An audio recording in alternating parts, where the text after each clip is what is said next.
Good morning. This is Kiwi. You don't usually see her.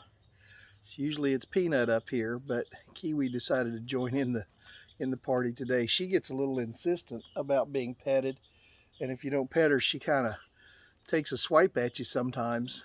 But anyway, she's she's here to join us this morning. I was looking at something today that is kind of disturbing, and uh, but it's something we easily can see. Um, Derek Thompson, he's a staff writer for the Atlantic magazine, and he argues that Americans have a new object of worship in their lives right now, and he calls it the religion of workism. Thompson writes this. He said, "The decline of traditional faith in America has coincided with an explosion of new atheisms. Some people worship beauty, some worship political identities, others worship their children, but everybody worships something. Workism is among the most potent of new religions competing for congregants." You know, no large country in the world, no large productive country in the world averages more work hours than the United States. The gap between the U.S. and other countries is growing. Americans work longer hours, have shorter vacations, get less unemployment, disability, retirement benefits. They retire later than people in comparably rich societies. A recent report of epidemic youth anxiety, 95% of teens say having a job or a career they enjoy is extremely important to them as an adult. This ranked higher than any other priority, including helping other people who are in need.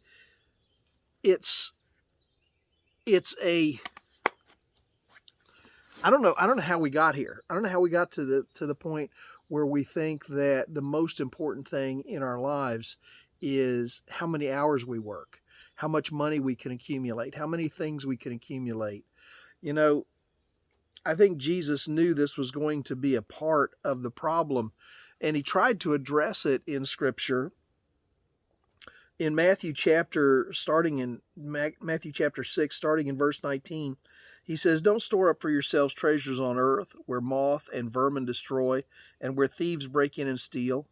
But store up for yourselves treasures in heaven, where moths and vermin do not destroy, and where thieves do not break in and steal. For where your treasure is, there will your heart be also." He goes on down in verse 25. He says, "I tell you, do not worry about your life, what you will eat, or your body, what you will wear. Is not life more than food, and the body more than clothes? Look at the birds of the air. They neither reap nor store away in barns, yet your heavenly Father feeds them. Are you not much more valuable than they? Can one of you, by worrying, add a single hour to your life?" He goes on down after talking more about worrying about clothes. He says, these are the things that the pagans run after. And then he makes the statement that everybody knows. He says, but seek ye first the kingdom of God and his righteousness, and all these things will be added unto you." And then my wife's favorite verse, verse 34, "Do not worry about tomorrow, for tomorrow will worry about itself. Each day has enough trouble of its own." It amazes me that we're replacing God with hours at work. We're replacing God with material possessions. We're replacing God with a batting average, or with a trophy, or with some sort of symbol of recognition.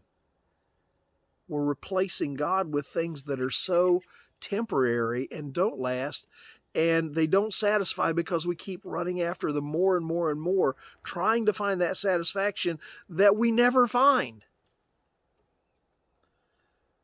But seek first the kingdom of God and his righteousness. Then all this other stuff will be added to you. Workism.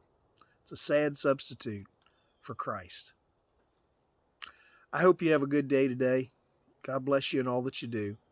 Mom, if you're watching, I love you.